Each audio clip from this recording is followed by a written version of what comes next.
विशिष्ट राजनीतिज्ञ विश्व दरबार रे जहांकर बिना पोस्टर रे परिचित अटल बिहारी वाजपेयी आज जन्मदिन। अटल बिहारी वाजपेयी जन्मदिन पालन अवसर 100तम रे पहुंचले बाजीराउत वाजपेयी एवं सत्यसाई 100 वर्ष पदार्पण कर व्यक्ति।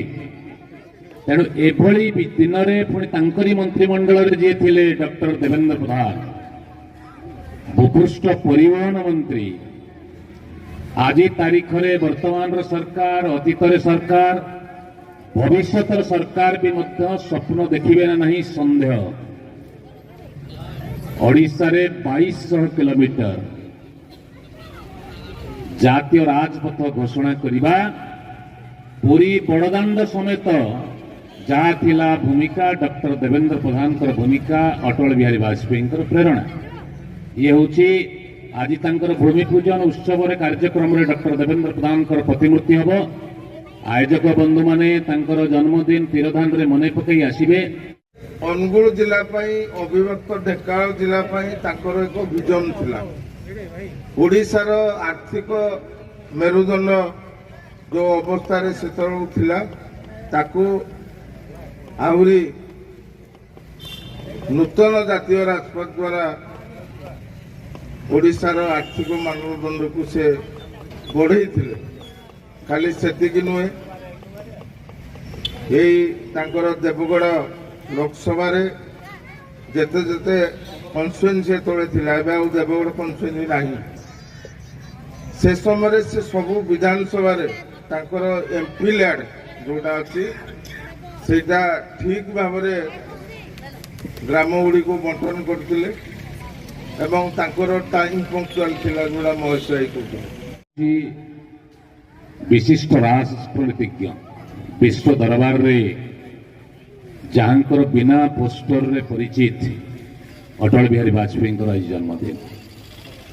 अटल बिहारी वाजपेयी जन्मदिन पालन अवसर 100तम रे पहुंचले बाजीराउत वाजपेयी एवं सत्यसाई 100 वर्ष पदार्पण कर व्यक्ति।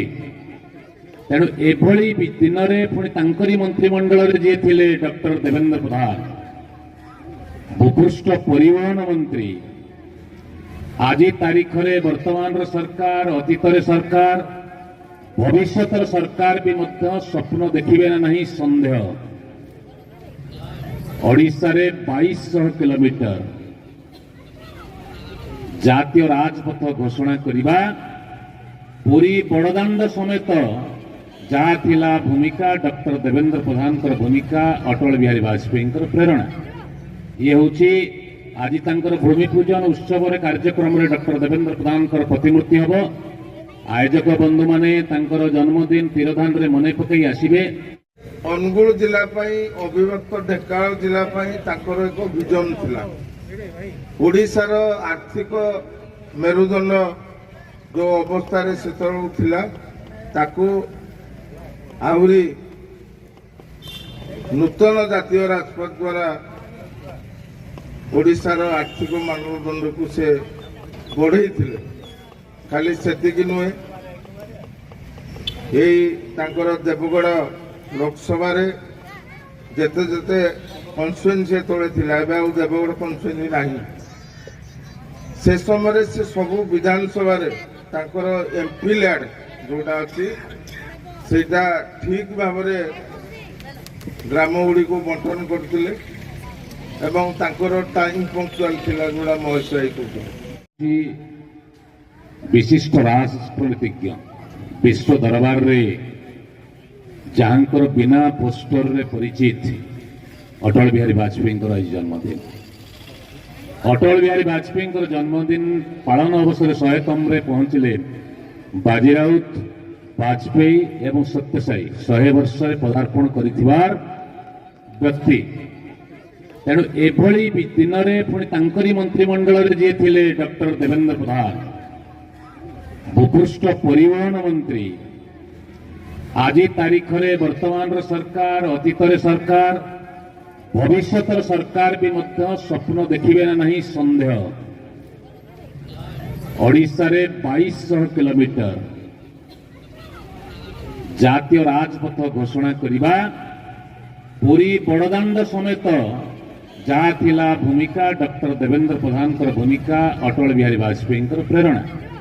ଇଏ ହେଉଛି ଆଜି ତାଙ୍କର ଭୂମି ପୂଜନ ଉତ୍ସବରେ କାର୍ଯ୍ୟକ୍ରମରେ ଡକ୍ଟର ଦେବେନ୍ଦ୍ର ପ୍ରଧାନଙ୍କର ପ୍ରତିମୂର୍ତ୍ତି ହେବ। ଆୟୋଜକ ବନ୍ଧୁମାନେ ତାଙ୍କର ଜନ୍ମଦିନ ତୀରଧାନରେ ମନେ ପକାଇ ଆସିବେ। ଅନୁଗୁଳ ଜିଲ୍ଲା ପାଇଁ ଅବିଭକ୍ତ ଢେଙ୍କାନାଳ ଜିଲ୍ଲା ପାଇଁ ତାଙ୍କର ଏକ ଭିଜନ ଥିଲା। ଓଡ଼ିଶାର ଆର୍ଥିକ ମେରୁଦଣ୍ଡ ଯେଉଁ ଅବସ୍ଥାରେ ସେତେବେଳକୁ ଥିଲା ତାକୁ ଆହୁରି ନୂତନ ଜାତୀୟ ରାଜପଥ ଦ୍ୱାରା ଓଡ଼ିଶାର ଆର୍ଥିକ ମାନଦଣ୍ଡକୁ ସେ ବଢ଼େଇଥିଲେ। ଖାଲି ସେତିକି ନୁହେଁ, ଏଇ ତାଙ୍କର ଦେବଗଡ଼ ଲୋକସଭାରେ ଯେତେ ଯେତେ କନଷ୍ଟିଚୁଏନ୍ସି ସେତେବେଳେ ଥିଲା, ଏବେ ଆଉ ଦେବଗଡ଼ କନଷ୍ଟିଚୁଏନ୍ସି ନାହିଁ। ସେ ସମୟରେ ସେ ସବୁ ବିଧାନସଭାରେ ତାଙ୍କର ଏମ୍ପି ଲ୍ୟାଡ୍ ଯେଉଁଟା ଅଛି ସେଇଟା ଠିକ୍ ଭାବରେ ଗ୍ରାମଗୁଡ଼ିକୁ ବଣ୍ଟନ କରିଥିଲେ ଏବଂ ତାଙ୍କର ଟାଇମ୍ ପଙ୍କ୍ଚୁଆଲ ଥିଲା, ଯେଉଁଟା ମହେଶ ଭାଇ କହୁଥିଲେ। ବିଶିଷ୍ଟ ରାଜନୀତିଜ୍ଞ ବିଶ୍ୱ ଦରବାରରେ ଯାହାଙ୍କର ବିନା ପୋଷ୍ଟରରେ ପରିଚିତ ଅଟଳ ବିହାରୀ ବାଜପେୟୀଙ୍କର ଆଜି ଜନ୍ମଦିନ। ଅଟଳ ବିହାରୀ ବାଜପେୟୀଙ୍କର ଜନ୍ମଦିନ ପାଳନ ଅବସରରେ 100ତମରେ ପହଞ୍ଚିଲେ ବାଜିରାଉତ, ବାଜପେୟୀ ଏବଂ ସତ୍ୟସାଇ 100 ବର୍ଷରେ ପଦାର୍ପଣ କରିଥିବାର ବ୍ୟକ୍ତି। ତେଣୁ ଏଭଳି ଦିନରେ ପୁଣି ତାଙ୍କରି ମନ୍ତ୍ରିମଣ୍ଡଳରେ ଯିଏ ଥିଲେ ଡକ୍ଟର ଦେବେନ୍ଦ୍ର ପ୍ରଧାନ, ଭୂପୃଷ୍ଠ ପରିବହନ ମନ୍ତ୍ରୀ। ଆଜି ତାରିଖରେ ବର୍ତ୍ତମାନର ସରକାର, ଅତୀତରେ ସରକାର, ଭବିଷ୍ୟତର ସରକାର ବି ମଧ୍ୟ ସ୍ୱପ୍ନ ଦେଖିବେ ନା ନାହିଁ ସନ୍ଦେହ। ଓଡ଼ିଶାରେ 2200 କିଲୋମିଟର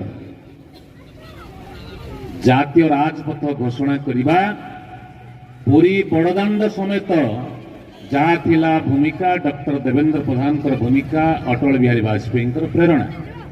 ଇଏ ହେଉଛି ଆଜି ତାଙ୍କର ଭୂମି ପୂଜନ ଉତ୍ସବରେ କାର୍ଯ୍ୟକ୍ରମରେ ଡକ୍ଟର ଦେବେନ୍ଦ୍ର ପ୍ରଧାନଙ୍କର ପ୍ରତିମୂର୍ତ୍ତି ହେବ। ଆୟୋଜକ ବନ୍ଧୁମାନେ ତାଙ୍କର ଜନ୍ମଦିନ ତୀରଧାନରେ ମନେ ପକାଇ ଆସିବେ। ଅନୁଗୁଳ ଜିଲ୍ଲା ପାଇଁ ଅବିଭକ୍ତ ଢେଙ୍କାନାଳ ଜିଲ୍ଲା ପାଇଁ ତାଙ୍କର ଏକ ଭିଜନ ଥିଲା। ଓଡ଼ିଶାର ଆର୍ଥିକ ମେରୁଦଣ୍ଡ ଯେଉଁ ଅବସ୍ଥାରେ ସେତେବେଳକୁ ଥିଲା ତାକୁ ଆହୁରି